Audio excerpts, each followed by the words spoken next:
अशोक तंवर ने कहा कि मैं पार्टी में नया आया जरूर हूं, लेकिन चुनाव को लेकर मेरी कोई कंडीशन भी नहीं थी।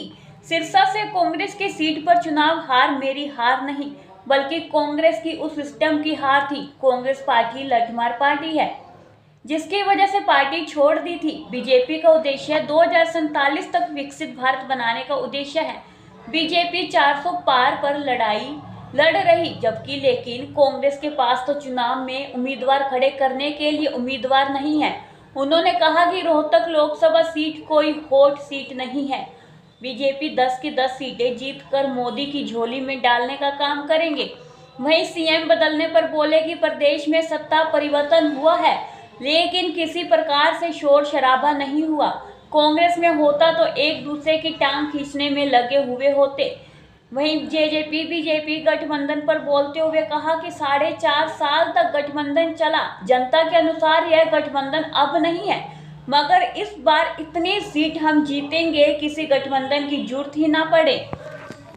देखिए, पार्टी जरूर नहीं ज्वाइन करी थी, लेकिन भारतीय जनता पार्टी ने, भारतीय जनता पार्टी के शीर्ष नेतृत्व ने, सिरसा की जनता ने, सिरसा के संगठन ने, भारतीय जनता पार्टी के सभी वरिष्ठ नेताओं ने, उन्होंने हमारा संघर्ष देखा है, हमारा काम करने का तरीका देखा है, और मैं समझता हूँ कि और उन्होंने ये भी देखा कि किस तरीके से कांग्रेस पार्टी परिवारवाद को बढ़ावा देती है, किस तरीके से गैर राजनीतिक पारिवारिक पृष्ठभूमि के साधारण परिवारों से निकले हुए किसान, मजदूर, गरीब फौजी के बेटे बेटियां, उनका किस तरीके से शोषण होता है। वहाँ मेरे जैसे लाखों लोगों का शोषण हुआ है। तो इसलिए मैं आदरणीय प्रधानमंत्री जी नरेंद्र मोदी जी का, नड्डा साहब का, अमित शाह जी का, मनोहर लाल जी का, नायब सैनी जी का, हमारे विप्लव देव जी का और फनेंद्र जी का, तमाम जो संगठन के शीर्ष आला नेतृत्व है, उसका बहुत बहुत आभारी हूँ कि उन्होंने मुझे मौका दिया।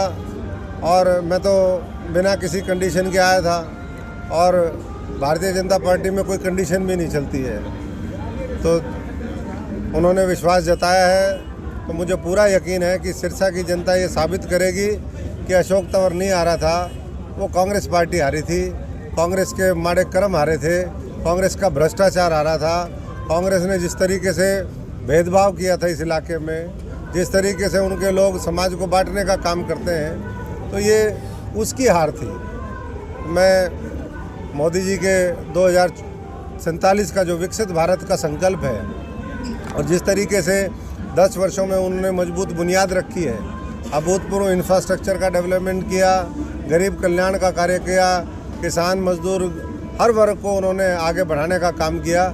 आज मोदी जी की एक चिट्ठी भी आई है, तो मैं सभी साथियों से आह्वान करूंगा कि वो चिट्ठी के माध्यम से उन्होंने 140 करोड़ लोगों के बारे में जो उनका सपना है, संकल्प है, वो विस्तार से रखा है। सब साथी एक बार फिर 400 पार के साथ भारतीय जनता पार्टी, कमल का निशान और नरेंद्र मोदी जी को जिताने का काम करें और 10 की 10 हरियाणा की सीटें जीतें, ये मैं सबसे अनुरोध। अशोक जी, आज चुनाव आचार संहिता लग जाएगी, चुनाव आयोग की आज प्रेस कॉन्फ्रेंस है, और जिस तरह से बीजेपी 400 पार का नारा दे रही है, उसको लेकर क्या कहें? बीजेपी 400 पार का नारा दे रही है और इंडिया अलायंस कह रहा है भाई इसके तो 40 भी नहीं आएंगे।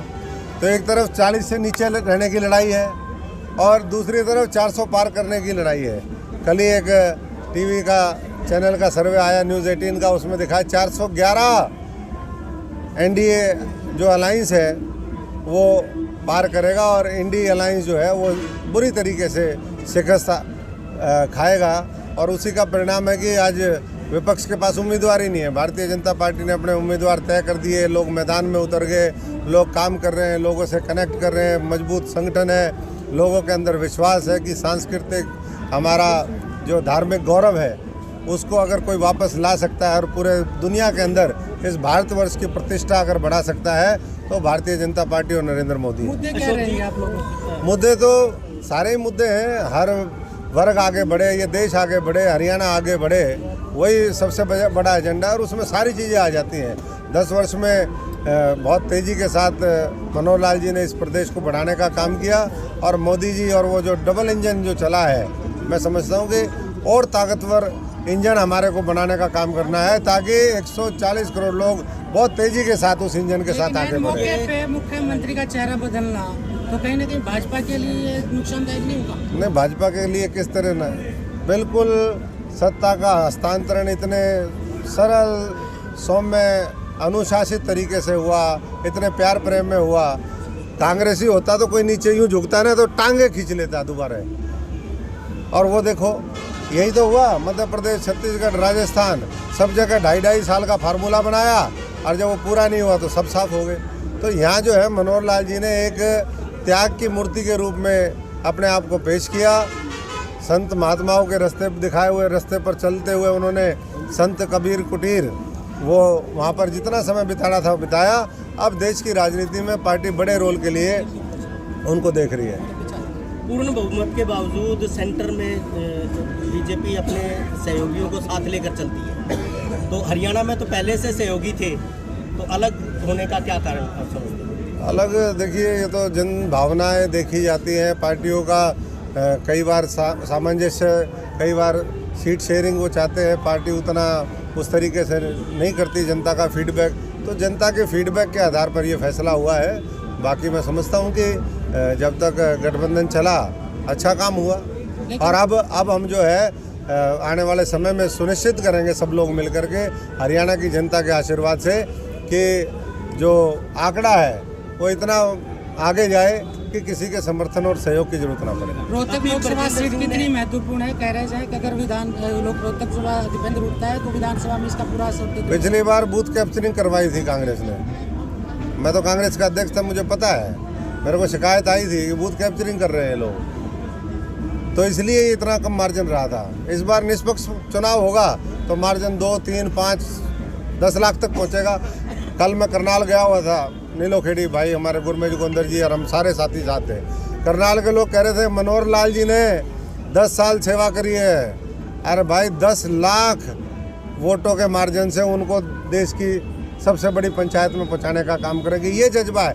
10 की 10 सीटें 5 लाख से ऊपर के मार्जिन से इस बार मैं समझता हूँ कि जीतेंगे। अरे कोई बड़ी बात नहीं भाई, जब हार दिखती हो मैदान भी छोड़ करके भाग सकते। सारे ही कह रहे हैं मैं नहीं लड़ूंगा, मैं नहीं लड़ूंगा। हो सकता है यहाँ वाला भी कह दे मैं नहीं लड़ूंगा। गजेंद्र सिंह ने अभी एक बात कही थी जब बीजेपी छोड़ी कि मैं बीजेपी की कार्य संस्कृति में फिट नहीं बैठ पाया। आप भी कांग्रेस के संगठन से रहे हैं, NSUI, उसके बाद मैं तो कांग्रेस में मिसफिट था, इसलिए तो बाहर निकलना पड़ गया। मैं तो दरी बिछाने वाला, साइकिल चलाने वाला, मजदूरी करने वाला, धान बोने वाला, कटाई करने वाला। और ये क्या थे, मार भाई लठ, मार भाई लठ, ले भाई मार लो एक दूसरे, लठ मारो, गोली मारो, तुमने जो करना तुम नाश कर दिया तुमने पार्टी का, आगे पता नहीं क्या करोगे। तो ऐसे लोगों के बीच से निकले। मैं तो बहुत बढ़िया, इससे बढ़िया क्या संस्कृति होगी। मैं जहाँ जाता हूँ सारे प्यार से देखते हैं। कांग्रेस में तो 90% दीदे काटा करते, और यहाँ जब मैं घुसता हूँ तो 100% लोग प्यार से देखते हैं। आ गया भाई तबर आ गया, सब कहते हैं भाई बड़ा संघर्ष करा और ठीक जगह आ गया। जनता भी यही कह रही है। तो जब समय आता है, जब व्यक्ति वहाँ पहुँचता है, और सब सही समय ये देश के लिए भी है, मेरे लिए भी है, और मैं समझता हूँ कि और सबके लिए है कि आज भारतीय जनता पार्टी के साथ जुड़ करके विकसित भारत के संकल्प को पूरा करें और पूरी ताकत लगाएं। जब आप बीजेपी में आपने ज्वाइन किया था तो ऐसा लग रहा था कि मतलब आपको लेके बहुत आशाएं हैं पार्टी को, और अलग अलग हलकों में भी आपका प्रयोग किया जाएगा, तो ऐसा कोई आपके देखो, मैं सबसे पहले तो एक बात कहूँगा, आशा भारतीय जनता पार्टी के लोगों को जरूर थी। जिस दिन हमने ज्वाइन करी पार्टी, उससे पहले दिन भारतीय जनता पार्टी के ऑफिस से एक मेरे पास साथी का फ़ोन आया, बोले जी भारतीय जनता पार्टी के साथी बहुत उत्साहित हैं राष्ट्रीय कार्यालय में। मैंने कहा क्या कह रहे हैं भाई?